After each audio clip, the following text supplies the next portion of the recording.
Hi, I'm Rebecca Boggs Roberts, and I'm sitting in my living room here in Washington, D.C., with a portrait of my grandmother, one of my inspirations, looking over my shoulder. Hi, my name is Lucinda Robb, and I am coming at you from my basement in Arlington, Virginia. I've tried to make sure that everything is going to be quiet, but if you hear a dog in the background, I apologize in advance. We're very excited to be here today to talk a little bit about our book, The Suffragist Playbook, Your Guide to Changing the World.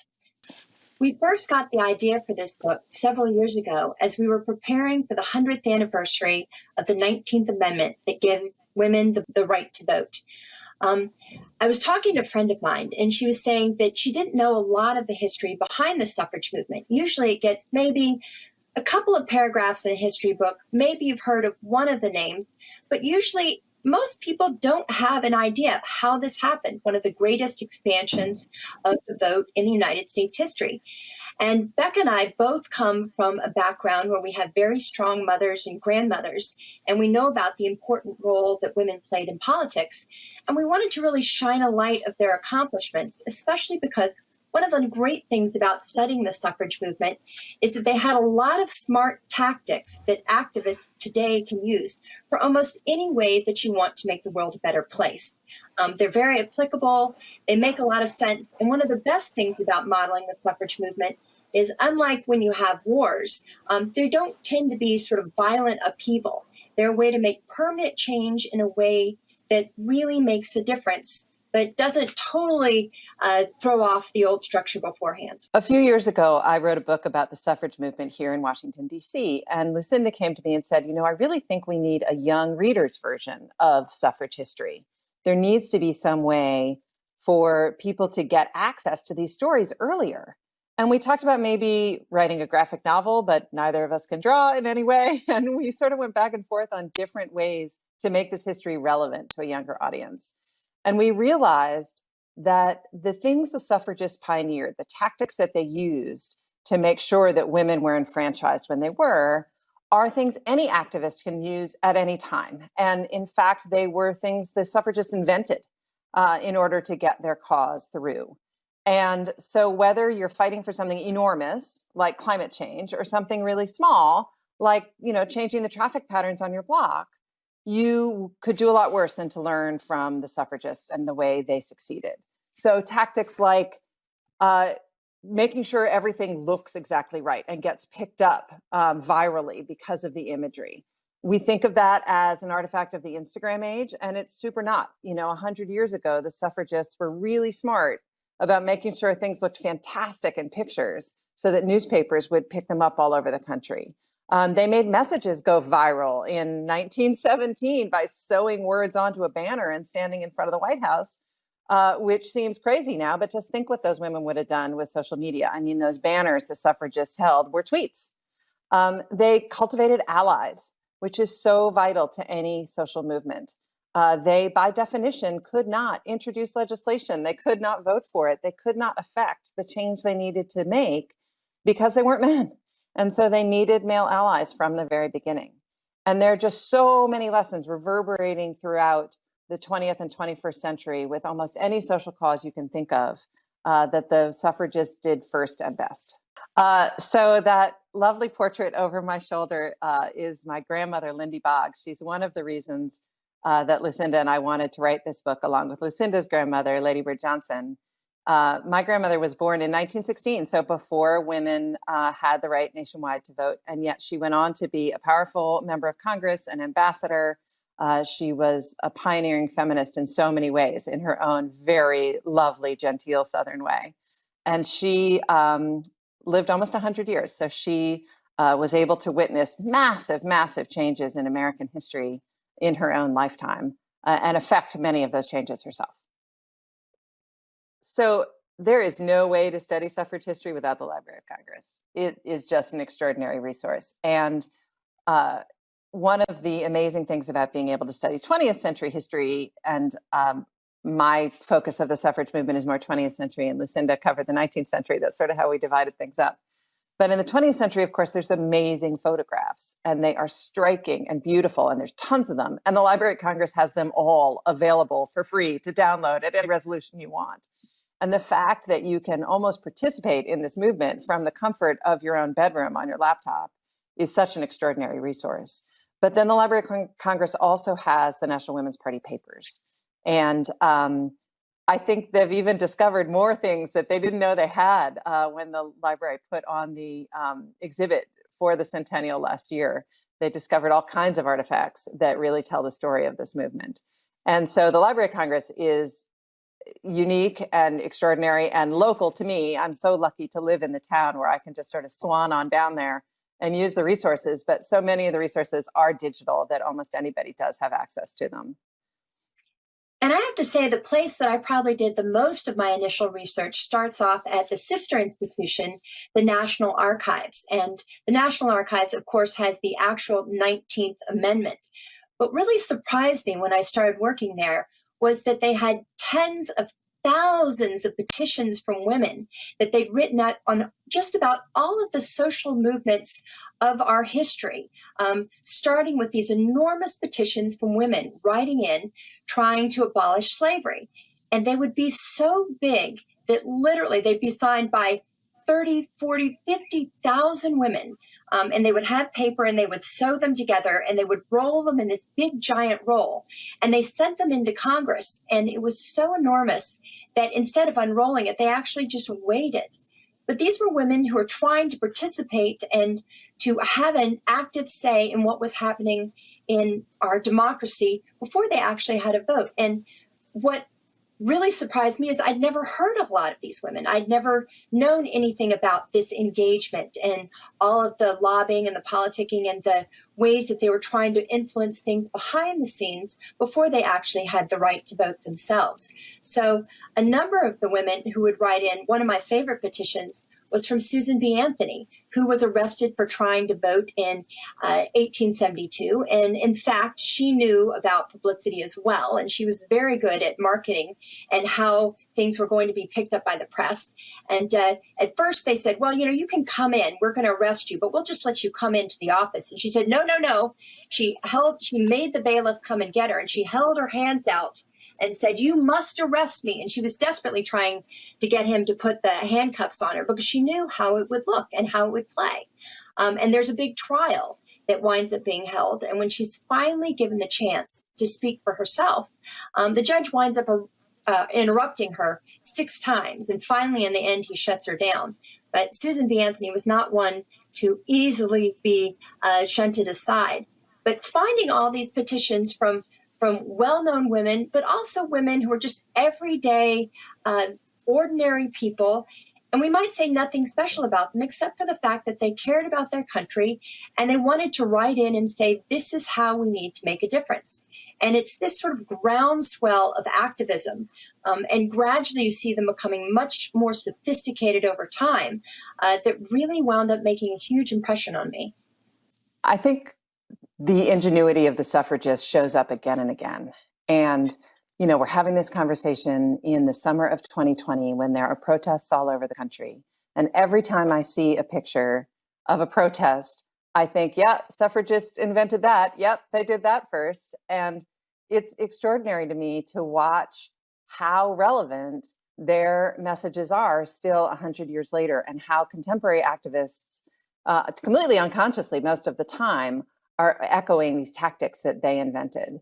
And just the very idea of American democracy is already ingenious. So demanding a part in it is a completely American thing to do. But to have to achieve that part in democracy without any power, to start from a position of absolutely no power and get to a point where all American women were enfranchised. And I hate saying they were given the vote because they fought really hard for the vote. And I would also argue that they always had the right to vote as American citizens. It was just finally that the men in power recognized they had that vote. But the tactics and the strategies, of course, were ingenious, but even just the whole idea of wanting a voice in your government, of a government of, by, and for the people, and that includes me, and that is important. Just gets to that core idea of American ingenuity. I think I would agree entirely with Becca, what she says about how the suffragists were always coming up with interesting and different ways to get attention to their cause. And just even in the very beginning, we normally start the suffrage movement from 1848 at the Declaration of Sentiments at Seneca Falls. That was the very first time that they had a women's convention to talk about women's issues. Sure, it had been sort of a buzzy issue in small progressive circles. Mostly people are abolitionists and Quakers. But then they decided, we're going to go ahead and send out a couple of flyers, see if we can interest a few people. And what happened is 300 plus people showed up at a church one July, men as well as women, wanting to talk about this issue. It's something that had never been done before on a wider scale. But once they did it, they got a lot of publicity. They modeled their document after the Declaration of Independence, and they came up with their own resolutions and their own ways that they talked about how society had been unfair to them, talking about how they were legally dead under the law, how they weren't allowed to have their own wages, where they weren't allowed to go, in many cases, to higher education. They did something to really sort of capture imagination. And I think that's what made a lot of the movement so successful. Because they had sometimes limited tools, they were able to think of, how can we do this in a clever way? How can we bring attention? How can we make people think? And that's something that again and again keeps coming back at you when you study the suffrage movement, how clever they were, how they were able to come up with sort of some kind of strategy that would get people to pay attention. All of these things that they did, it wasn't easy, and they managed to find a way to get that attention. And it still works. I think that's the big point of our book, that they got that attention in ways that any contemporary activist could still use. So when you see people planning a march for to coincide with the presidential inauguration, when you see people all wearing the same color at a protest to stand out, when you see a mural painted on 16th Street in front of the White House to get a message directly in the president's face. Those are all suffragist tactics, and none of them had been done before the suffragists did them. I think another thing that winds up being interesting to me when we talk about parallels today is that you had both a sort of moderate track of the suffrage movement and what you might call a more radical track. And sometimes you'll find that when people look at them, they try to say, well, this is the group that made the difference, or that is the group that really made the difference. And the truth is, they worked very well together. You had the more radical, and I say radical, aspect of the suffrage movement that was getting a lot of attention and headlines. And what they were doing was moving the goalposts. But you had a much wider, larger sort of group that had women engaging all over the country that was involved in suffrage. And they had the local contacts. They had been lobbying for a long time. They were able to take that momentum that the more radical suffragists created and make it really work to keep things going and get that ball to that final goal of a constitutional amendment. And it is unbelievably difficult to pass a constitutional amendment. It takes a long time. It's a lot of work, but they managed to accomplish it. In any social movement, the radical and moderate branches ultimately work together to serve the goal. And they don't necessarily literally work together. They often actually undermine each other. And that was absolutely the case in the National Women's Party and the Suffragist Association often tore each other down and stole each other's donors and all kinds of things that were at cross purposes. But ultimately, the fact that they both existed and were moving towards suffrage served the goal well and better than had either been doing it without the other. So the more radical arm could push the envelope, try these tactics, go out on a limb, because the more moderate group was there doing the long, slow, steady organizing grassroots work. And the more moderate group could have cover to meet with members of Congress who might be hesitant by saying, oh, we're not those crazy National Women's Party people. We're very reasonable and credible. Come meet with us. And so the two ultimately could not have succeeded without each other. I think if I was trying to say something to many of the activist movements today that is particularly useful in looking at the suffrage movement, I would say to never give up. I know that there are times now that we think, we've been trying at this for so long and still no change, and it's easy to get frustrated. And the suffragists definitely felt that way themselves. I mean, when we talk about the suffrage movement, we're talking about 3 generations. And in fact, most of the first wave of suffragists lived very long lives, some of the most well-known leaders, and all of them died before they actually had the opportunity to vote. It was a 72-year struggle. But at the same time, they would look back and say, it's not always easy to see how many things have changed, but in this process, so much happened for women's political activism. When they first started speaking out, it was literally controversial for women to speak in public, period. In fact, women weren't even supposed to applaud in public. You weren't supposed to make any noise. So you'll often read in sort of 19th century accounts, they talk about women waving their handkerchiefs because that's how you were supposed to applaud. And when Lucy Stone and Susan B. Anthony got to the end of their lives, they said, we're not there.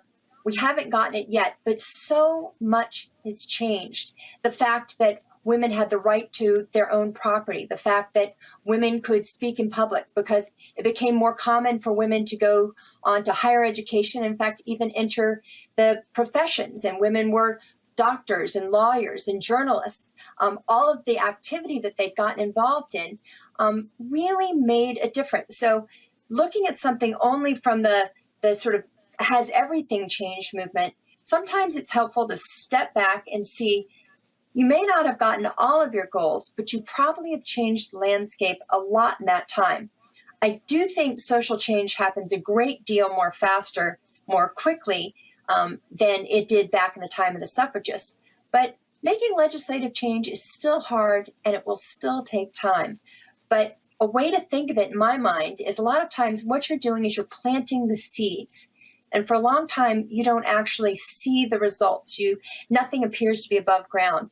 But at some point, they've been watered enough that you do start to see they take root, they grow, you start making massive changes in public opinion. And that's why I always like to point out that as tough as it was to get the 19th Amendment passed, now today, you can't imagine finding anyone who would be against the idea that women should have the right to vote. It became so much part of our understanding of what American democracy is all about. When I look at the 19th Amendment, I'm proud of it, and I'm so glad to be celebrating the 100th anniversary. But at the same time, it's really more like a rung on the ladder of democracy that we never stop climbing in search of a more perfect union. I think one of the things we hope this book will accomplish is that young people today will be able to use some of these tools for their activism. We hardly need to tell them to get active because they're amazingly involved. But they'll be able to find successful tools so that they can continue to make this a more perfect union, a better democracy. The suffragists were amazing, but they were also flawed. They had a lot of mistakes. They did a lot of things wrong. And the truth is, the same is true for activists today. They will not be perfect.